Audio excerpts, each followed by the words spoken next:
Jadi ternyata kencing berdarah ini bisa sampai menyebabkan kematian pada penderitanya ya, Dok, ya? Barusan kemarin ada itu, datang pagi, sore nggak ada. Jadi seringkali orang menganggap sepele bahwa kencing berdarah udahlah nanti diminumi banyak, udah jernih, kemudian nggak berdarah lagi. Kalau yang paling sering terjadi itu pada wanita atau pria sih, Dok? Yang paling banyak? Nah, yang sering kita jumpai biasanya ibu-ibu yang banyak.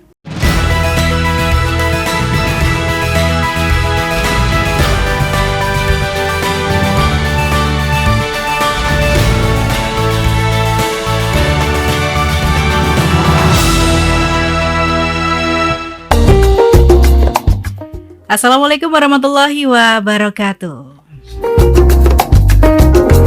Reca Bontong 99,4 FM Citra Radio Keluarga, radio nomor 1 asli Jogja. Selamat siang pemirsa yang ada di kawasan Kota Budaya Jogja maupun kota-kota sekitarnya, dan selamat siang untuk ada pemirsa yang saat ini sedang menyimak Reca Bontong melalui streaming di recabontongfm.com dan juga platform streaming lainnya.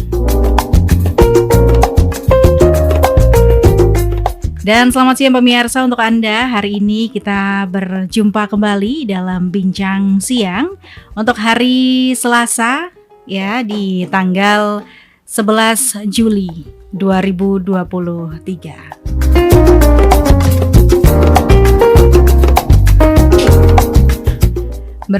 Bersama Dr. HR Danarto SPB SPUK dari Rumah Sakit Khusus Bedah Anur Yogyakarta.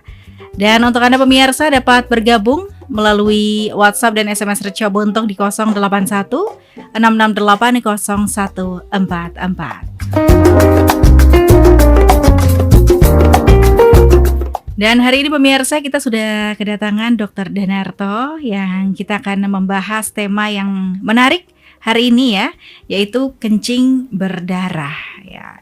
Selamat siang Dr. Danarto, Assalamualaikum. Waalaikumsalam warahmatullahi wabarakatuh. Gimana kabarnya hari ini, Dokter? Alhamdulillah, sebulan tidak ketemu. Iya. Ceria sekali. Ceria sekali. Kangen ya, Dok ya? Iya. Oke, Dok, hari ini kita akan membahas tema kita, yaitu kencing berdarah. Nih, mungkin ada juga pemirsa yang kebetulan pengen juga dengar atau pengen juga tahu nih info-info tentang kencing berdarah. Karena kadang ada yang kencing berdarah tapi dia nggak tahu nih sebabnya karena apa. Nah, sebenarnya kencing berdarah itu disebabkan oleh apa sih, Dok? Baik, terima kasih bersahabat yang saya hormati. Absen 1 bulan, saya rindu sekali sama bersahabat. Iya. Monggo kalau ada yang bertanya nanti tentang apa saja, monggo silahkan. Tentunya pada siang hari ini saya akan berbagi kencing berdarah. Jadi seringkali orang menganggap sepele bahwa kencing berdarah udahlah nanti diminumi banyak, udah jernih, kemudian enggak berdarah lagi. Padahal tidak demikian bersama yang saya hormati. Jadi sinyal itu, kencing berdarah itu ada beberapa penyakit yang bisa timbul. Misalnya itu adalah mungkin kalau itu disertai sakit, berarti itu ada infeksi. Kalau itu sakitnya menetap, kadang-kadang hilang timbul, menetap tapi hilang timbul itu berarti kemungkinan batu. Nah, repotnya kalau itu kencingnya berdarah tidak sakit. Okay. Nah, kalau tidak sakit ini bahayanya itu biasanya satu tanda tumor. Nah, jadi kalau kencingnya ada darahnya, tapi kok tidak sakit, wah susu ini bahaya.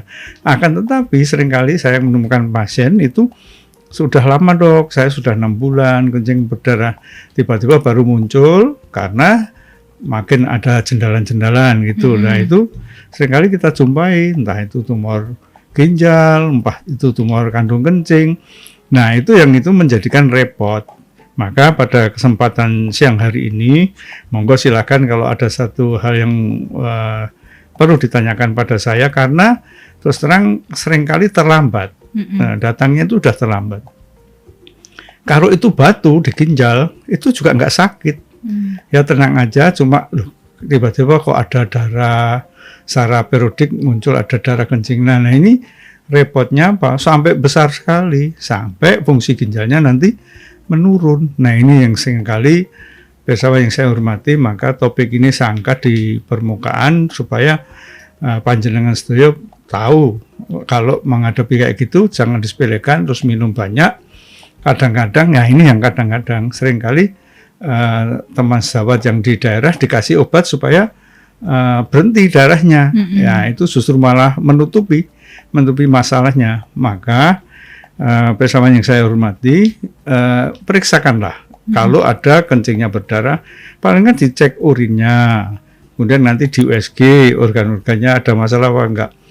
Kalau itu tidak ada masalah, artinya perdarahan itu mungkin ada faktor perdarahan yang lain, mungkin penyakit liver ya, atau gangguan perdarahan yang lain yang secara medikal namanya medical bleeding. Nah itu bisa dengan terapi. Tapi kalau itu di saluran kencing yang saya sebutkan bisa karena infeksi, batu atau tumor, nah itu harus segera diketahui supaya penanganannya segera dan tidak mencederai organnya maupun menyebabkan kematian, yang itu yang takut sebetulnya. Terima kasih gitu Mbak Eca. Baik. Oh jadi ternyata kencing berdarah ini bisa sampai menyebabkan kematian pada penderitanya ya, iya. Dok ya. Barusan kemarin ada itu datang pagi, sore nggak ada. Oh. Karena terus berdarah terus nggak bisa dihentikan. Nah itu berdarah meninggal. Oh itu sudah lama ya Dok ya? Iya, sebetulnya itu tumor kandung kencing tapi sudah lama tidak diobatkan. Udah tua sih 77 gitu. Saya tanya sudah berapa lama? Ini sudah merasa gini Bapak sudah 2 tahun. Jadi pulang dari cek CT scan langsung nggak ada gitu. Oh, baru di CT scan padahal ya Dok ya? Apa-apa. Iya. Oh, itu karena terlalu lama dia. Iya. Iya, HP-nya aja tinggal 6 ditransfusi terus mulai tenang baru difoto. Jadi datang pagi siang nggak ada. Itu yang menjadikan repot itu yang sebetulnya. Oh jadi kalau misalnya didiamkan gitu ya Dok ya dalam waktu yang lama, jangka waktu yang lama ternyata bahaya juga. Bahaya, dia betul. Sangat bahaya malah. Sangat bahaya, betul. Oke. Nah untuk trauma-trauma tadi nih Dok ya, yang ketika terjadi trauma yang terjadi hingga seseorang itu menyebabkan terjadinya kencing berdarah, sebenarnya trauma itu bisa diobati nggak sih Dok? Apalagi ada trauma. Yang trauma itu yang seringkali nggak disadari, yang saya temui. Saya main futsal, ketendang apa gimana, terus kencingnya berdarah didimin aja, kan asik main kan. Nah itu repotnya gitu. Memang ada juga yang pernah itu wanita umur 20 tahun jatuh dari motornya, ya masih di rumah 2 hari. Ya dibawa ke rumah sakit ya sudah keadaannya nggak bagus. Dia menganggap bahwa kencing darah nggak apa-apa gitu. Nah itu udah minum yang banyak udah tenang, padahal ginjalnya lepas itu. Oh wah, ginjal. Iya lepas. Oh berarti berdarah terus ya. Itu ginjalnya bisa jadi lepas juga. Iya karena pinggangnya membentur itu defender tuh, pembatas jalan tol itu. Di situ tuh. Oh iya. Jadi itu nggak bisa disepelekan ternyata. Nggak bisa ya, disepelekan. Iya. Trauma itu yang paling sering terjadi menyebabkan kencing berdarah tuh apa sih Dok? Nah, ya itu biasanya kecelakaan motor. Kecelakaan motor. Itu kan kalau laki-laki itu kan melangkah gitu. Begitu tabrakan kan stangnya bisa kena perutnya, kena kandung kencingnya. Nah itu. Atau jatuh dari ketinggian gitu ya. Jatuh ketinggian itu kan akselerasi deselerasi. Jadi begitu orangnya duak itu kan ginjalnya mental gitu bisa lepas. Itu yang seringkali terlupakan. Oh udah nggak apa-apa, bayangin yang dipikir kakinya yang patah dan tiba-tiba loh kok besoknya nggak tertolong ginjalnya putus. Nah gitu. Oh jadi pengendara motor yang kalau naik motor ada polisi tidur dibiarin terabas aja ternyata bisa sampai kayak gitu. Iya, jangan nanti ngelundung gimana? Yang ngerem aja lah. Itulah gunanya rem ya. Iya, selisih 5 menit nggak apa-apa. Gitu, oke. Nah kalau untuk observasi nih Dok, seseorang yang dia memiliki kencing berdarah itu berapa lama jangka waktunya? Ya jadi kalau di dalam bidang urologi kencing berdarah itu emergensi Mbak. Jadi nggak usah tunggu-tunggu, pada kesempatan yang ada tanya ke dokter gawat darurat, kenapa saya kencing berdarah? Kalau tadi ada kecelakaan atau ada trauma gitu, ya sudah segera dicari. Kalau yang sering kali itu nggak ada trauma itu, itu kan dianggap wah kok kencing berdarah, udah minum banyak kok tiba-tiba kok sudah hilang. Nah itu yang bahaya. Gitu Mbak Ida. Oh gitu. Tapi kalau untuk organ di saluran kencing sendiri dok, yang dia tuh bisa menyebabkan kencing berdarah tuh ada nggak sih dok? Ya banyak, ginjal juga bisa, ureter bisa, kandung kencing bisa.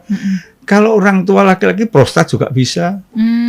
Nah gitu, itu memang semua organ tuh bisa. Kalau batu lewat itu ya berdarah. Oh iya. Gitu. Oh kalau tadi kan trauma luar ya dok ya. Ya. Ada nggak sih dok yang faktor dalam? Faktor gitu. dalam. Iya, kalau wanita gitu ya, wanita ya. Misalnya umur 40-50 tahun. Nah itu biasanya kan ada tumor kandungan. Nah tumor kandungan itu kalau sudah namanya metastasis, udah sampai di kandung kencing kan ya berdarah nanti. Kandung kencingnya. Nah itu seringkali terlupakan. Nah itu. Oke, jadi ada beberapa hal ternyata yang bisa menyebabkan kencing berdarah pada wanita, entah itu pada pria gitu. Betul, ya dok ya. Betul. Kalau yang paling sering terjadi itu pada wanita atau pria sih dok? Yang paling banyak? Nah yang sering kita jumpai biasanya ibu-ibu yang banyak. Ibu-ibu? Ya ibu-ibu. Karena ibu-ibu itu sangat rentan ya. Jadi apalagi yang menopause ya. Jadi itu kan dinding kandung kencingnya itu kan karena estrogennya turun kan mudah berdarah itu. Nah itu biasanya gitu. Kalau dia mengatakan wah saya itu SK anyang-anyangan, nah, kencingnya berdarah itu seringkali gitu-gitu tuh. Nah, tapi kalau itu hanya infeksi aja, berarti selesai. Nah biasanya malah ibu-ibu langsung tanya itu. Yang repot tuh bapak-bapak, Pak itu Beni sudah nggak usah ke dokter. Memang dokter tuh ditakuti laki-laki ya. Ya, emang perempuan nggak takut dok sama dokter? Enggak ya. Iya. Oke, baik dokter, nanti kita lanjutkan lagi bincang siangnya. Tapi sebelum itu kita akan jeda terlebih dahulu ya dokter ya. Kita simak beberapa pariwara berikut ini.